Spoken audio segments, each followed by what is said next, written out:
მოგესალმებით მეგობრებო, დღეს მე მინდა წარმოგიდგინოთ ჩვენი ბოლოტექის ახალი წევრი. ეს გახლავთ ინტარსია. თამაშის გამოცემელი გახლავთ Pegasus Phile და Deep Print Games-ი, ხოლო დიზაინერი გახლავთ Michael Kislingi, ავტორი ლუკას სიჯმონი. თამაში შეუძლიათ 14 ზევით ასაკის მოთამაშეებს, რატომ ეს შეზღუდა სიმართლე გითხრათ არ ვიცი.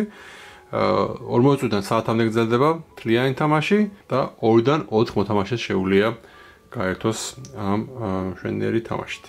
ამ თამაშის სეტინგი გავს რაღაცით აზულს, პრინციპში ხშირად აზარებენ კიდევაც, ალბათ სეტინგით გავს კიდევაც ცოტათი, იმიტომ რომ როგორც ხედავთ, ჩვენ როგორც აზულში გვაქვს ფილები დასაგები, ამ შემთხვევაში ჩვენ ვართ პარიზში, თუ გახსოვთ აზულში პორტუგალიაში ვიყავით, ახლა ვართ პარიზში, კაფე დე პარის რენოვაცია გვჭირდება და გვაქვს იატაკის ფილები დასაგები, მაგრამ ამ შემთხვევაში არ ვიყენებთ ქვებს, ვიყენებთ ამ ხის მასალებს, როგორც ხედავთ, 4 სხვადასხვა ფერი არის და თითოეული ორნამენტი შედგება ასევე 4 ნაწილისგან.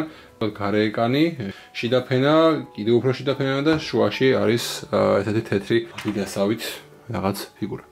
გარდა ამისა, გვაქვს ბარათები, აზულისგან ეგრეთ განასხვავებს ამ თამაშს და ასევე გვაქვს ესეთი დამატებით ქულებით დაწერილი საშუალება, რომლის ერთ-ერთი მომენტი ასევე ცოტათი გავს აზულს. გვაქვს რაუნდების მარკერი, 3 რაუნდისგან შედგება თამაში, 3 რაუნდის ბოლოს დავითვლით დამატებით ქულებს და მორჩებით თამაშს, მოგიგებს ის ვისაც მეტი ქულა იქნება დაგროვებული. თამაში მიმდინარეობს შემდეგნაირად, თამაშს როცა ვიწყებთ, რენდომზე ვიჩვენებთ პირველ მოთამაშეს და ვიღებთ აი ამ საწყისი ბარათების 5 ბარათს. აუცილებლად გავავდებთ გვერდზე ამ 10 ბარათიან მოცემულობას, მე ავჩეხავ და რენდომზე რომელიღაც მოვა პირველ მოთამაშეს, დავუშვათ აი ეს მოცემულობა აქვს, ანუ ამ ბარათებს იღებს და მეორე მოთამაშე ამ ბარათებს იღებს. როგორც ვთქვათ, 4 ფერის ბარათებია თამაში და ეს ფერი არის Wild-ი. მაშასე ეს ბარათები დავიდეთ გვერდზე, დანარჩენი ბარათები, საწყის ბარათები გადავდეთ ასევე ცალკე და იწყება შემდეგნაირად, გვაქვს აუცილებლად თითო კონექტორი მოცემული ჩვენი დაფების ცენტრში. ეს არის A მხარე, როგორც ხედავთ, დაფას აქვს A მხარე და ისე როგორც აზულში დაფას აქვს B მხარე. და B მხარეზე ცოტა სხვანაირად მიდის თამაში და ქულების დახვა. კონექტორები აუცილებელია იმისთვის, რომ ჩარჩოები დავდოთ. ანუ კონექტორის გარშე ჩარჩოს ვერ დავდებ. კონექტორი უნდა მქონდეს აუცილებლად, რომ ჩარჩო დავდოთ და კონექტორის დადება შემიძლია თუ უკვე ჩარჩო დევს. ანუ მე თუ აქ მიდევს ჩემი ჩარჩო, შემდეგ კონექტორი აუცილებლად უნდა ეხებოდეს აი ამ ჩარჩოს, ანუ შესაბამისად შემიძლია აქ დავდო, აქ დავდო, ან აქ დავდო. მარტივად დასამახსოვრებელი ამბავია, ჩარჩო ახალი ჩარჩო ჩადება შემიძლია მხოლოდ კონექტორის გვერდზე, უკვე არსებული კონექტორის გვერდზე, ახალი კონექტორი ჩადება შემიძლია უკვე არსებული ჩარჩოს გვერდზე. ეგ არის და ეგ.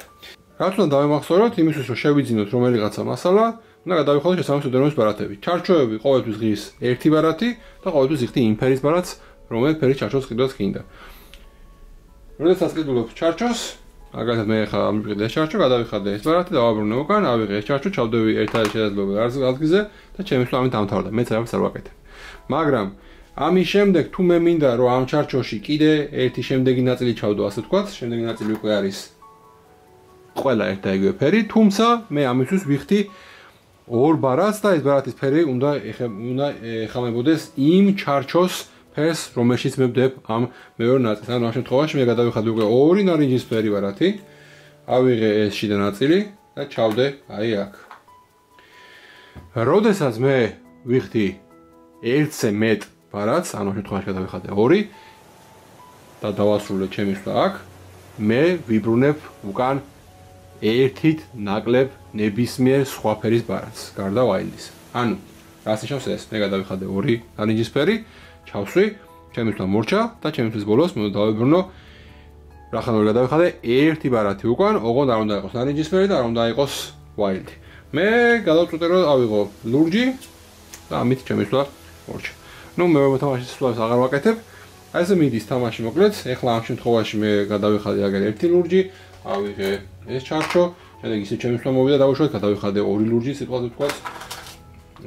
ავიღე ეს ერთი ჩარჩო და დავიბრუნე ნარინჯისფერი. ანუ მე თუ მინდა რომ აქ უკვე კიდე შემდეგი ნაწილი ჩავდო აი ამ ფილისა, მე უკვე დამჭირდება 3 ნარინჯისფერი. ამ შემთხვევაში მე მაქვს 1 ნარინჯისფერი და 1 ვაილდი. ამიტომ ვიცალიჩებ ახალი ნარინჯისფერის აღებაზე, კიდე 1 ჩარჩო ავიღე. ყვითელი ამ შემთხვევაში მე 2 გადავიხადე და კიდე შუაში შუა ნაწილი ჩავსვი და ავიღე 1 ნარინჯისფერი და ეხლა უკვე მე შემიძლია 3 ნარინჯისფერი, ამ შემთხვევაში 2 ნარინჯისფერი და 1 ვაილდი გადავაგდო და უკვე შუა ნაწილი ავიღე. საერთოდ თითქმის ვედი ბოლომდე ჩავსვი აი აქ და უკვე დავიბრუნე 2 ბარათი უკან, ოღონდ ეს ბარათები არ უნდა იყოს ნარინჯისფერები, ამიტომ დავიბრუნებ 2 ყვითელს, მე 2 ყვითელს 3 ყვითელს ისევ გადავიხდი და ჩავსვამ ყვითელშიც და დავიბრუნებ 2 ბარათს. ეს 2 ბარათი არ უნდა იყოს ყვითელი თავისთავად. დავუშვათ დავიბრუნე ნარინჯისფერები, თუმცა როგორც ვთქვი, ნარინჯისფერებს დავიბრუნებ, გრაფებს რა ჩავსვამ, თულუჯებს დავიბრუნებ, ასევე ფიფს ჩავსვამ, მწვანე შემიძლია დავიბრუნე და მწვანეს ერთი ნაწილი შევავს. მოგლეთ, რაუნდი მთავრდება მაშინ, როდესაც შეიმტყვი პას, ან მაშინ, როდესაც უბრალოდ ვეღარ აკეთებ ვეღარაფერს. მარტივი გასაგებია, ჩარჩოს, გარე ჩარჩო ჭირდება 1 ფერი, შიდას ჭირდება 2 იმ ფერისა, რომელიც ჩარჩოში ძდებ, კიდევ უფრო შიდას 3 და სულ ბოლოს დაჭირდება 4. და უკვე ამას სვამ ცენტში და ამით დამთავრდა ამ ფილის აგება. რა თქმა უნდა, არანაირად ვაგდებული არ ახარ რომ ბოლომდე ააგო, უბრალოდ თამაშებას მეტყურას მოგცემს. როდესაც 4-ს იხდი, იმის მაგალითად რომ აიღო 3 სხვა ფერის, აკეთებ ეგეთ რაღაცას, უყურებ აი აქ ამ ტრეკს და აი ამ ნიშნულს გადაადგილებ ან 1-ით, ან 2-ით. თუ აქ დასვამ, იღებ 2 ერთნაირი ფერის ბარათს და ერთს განსხვავებულს, თუ აქ დასვამ, იღებ 3 ნარინჯისფერს და ესე მიყვები ყოველი 4 ერთაიგივე ფერი გადახდისას აკეთებ ამ მოქმედებას. ვინც არ უნდა იყოს, აკეთებს ამ მოქმედებას. ან გადადიხარ 1-ით და იღებ შესაბამის ბარათებს, ან გადადიხარ 2-ით და იღებ შესაბამის ბარათებს. ასევე იგივე წესი მოქმედებს კონექტორის შეძენისას, როდესაც თქვენ იღებ კონექტორს, ნებისმიერი 4 ერთაიგივე ფერის ბარათს იხდი, იღებ კონექტორს და სვამ უკვე არსებული ჩარჩოს გვერდზე და ისევ გადაადგილებ აი ამ ნარინჯისფერ ტოკენს 1-ით ან 2-ით და იღებ შესაბამის ბარათებს უკან. რაუნდის ბოლოს, პირველ რაუნდის ბოლოს ვიწერ დამატებით იმდენ ქულას, რამდენი კონექტორიც მაქვს, მეორე რაუნდის ბოლოს 2-ჯერ იმდენ ქულას, რამდენი კონექტორიც მაქვს და მესამე რაუნდის ბოლოს 3-ჯერ იმდენ ქულას, რამდენი კონექტორიც მაქვს. ანუ კონექტორები მნიშვნელოვანი ნაწილია თამაშის, ამას ვიწერ იდეციას მიხვდებოდით და ასევე თამაშის ბოლოს ქულებს ვიწერ შემდეგნაირად. ნახეთ, აი ეგ წერია, ესე იგი, ვითვლი რამდენი გარე ჩარჩო მაქვს 1 ქულა, 2 კომპონენტიანი, ასე ვთქვათ, ფილა 3 ქულა, 3 კომპონენტიანი 7 ქულაა და სრული ფილა არის 12 ქულა. ანუ ამ შემთხვევაში, ასე დამთავრებული იყო თამაში, მე დავიწერდი დავუშვათ ესე რომ იყოს.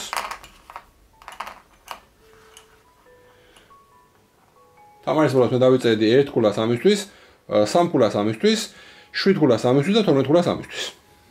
ეგ არის სულ სკორინგი. ეხლა რაც შეეხება აი ამ მოცემულობას, აქ თქვენ დააკვირდებით რომ ესენი თხოვენ კონკრეტულ ოდენობას და კონკრეტულ ფორმებს. ანუ ამ შემთხვევაში ეს გვეუბნება რომ როგორც კი თქვენ გექნებათ მაგალითად 2 ყვითელი ჩარჩო, უბრალოდ 2 ყვითელი ჩარჩო, იღებ შესაბამისად აი ამ თაილს, იწერ 1 ქულას და მოგაქვს შენთან. მაგრამ როგორც დააკვირდებით, ესენი წარმოადგენენ რაღაც იარაღებს, ну ამ შემთხვევაში 6 სვეტი არის და აზულის მსგავსება შემოდის აქ, თუ შენ შეძლებ და იგივე სიმბოლოიან სხვა თაილებსაც აიღებ, ანუ ამ შემთხვევაში თქვა დავიღე 2 ყვითელი ჩარჩო, მერე 1 ნარინჯისფერი 3 კომპონენტიანი ჩარჩო შევკარი, 3 მწვანე 2 კომპონენტიანი ჩარჩო შევკარი, ვიწერ ქულებს ზუსტად აზულის პრინციპით, ანუ გულისხმობ იმას, რომ ვიმეორებ წინა ქულებსაც. ანუ 1 ქულა ხო დავიწერე მე აი ამის აღების შემთხვევაში, ესეც თუ ავიღე 2+1 დავიწერ, ესეც თუ ავიღე 3+2+1 ავიღებ.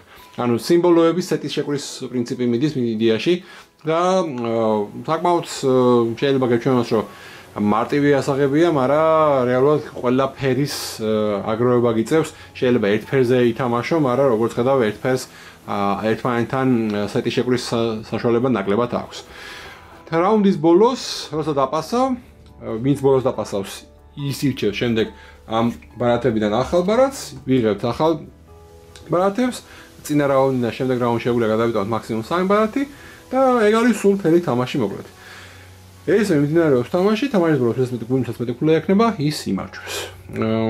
მონგოლი საკმაოდ მარტივი თამაშია, მარტივად იხსნება, რაც თავარია და მარტივადაც იწყება კიდევ, თუნდაც ბევრი ბარათი გაქვს, თუმცა მე რაღაც მომენტში ხვდები, რომ უკვე ბარათები აღარ ყოფნის და ეს უკვე არის შენი სტრატეგიის ნაწილი, რანაირად წაიყვან შენ თამაშს. ეგ არის სულ ინტარსია, როგორ ვთქვი, აზურთან ნაკლები კავშირი აქვს მექანიკურად, ერთადერთი შინაარსობრივი სეტინგის მომენტში გზნობ რაღაც მსგავსებას და ასევე თავისთავად გულების დაწერის იმ მომენტში, როდესაც ცეტებს ადგენ. ეგ არის და ეგ, იმედია მოგეწონათ ჩვენი ვიდეო, თუ ასე გამოიწერეთ ჩვენი არხი აუცილებლად, მოგწერეთ კომენტარებში თქვენი შეხედულება ამ თამაშზე, სხვა თამაშებზეც. იმეგობრეთ ჩვენთან Facebook ჯგუფში და რაც თავარია ითამაშეთ მეტი ბორდ გეიმები.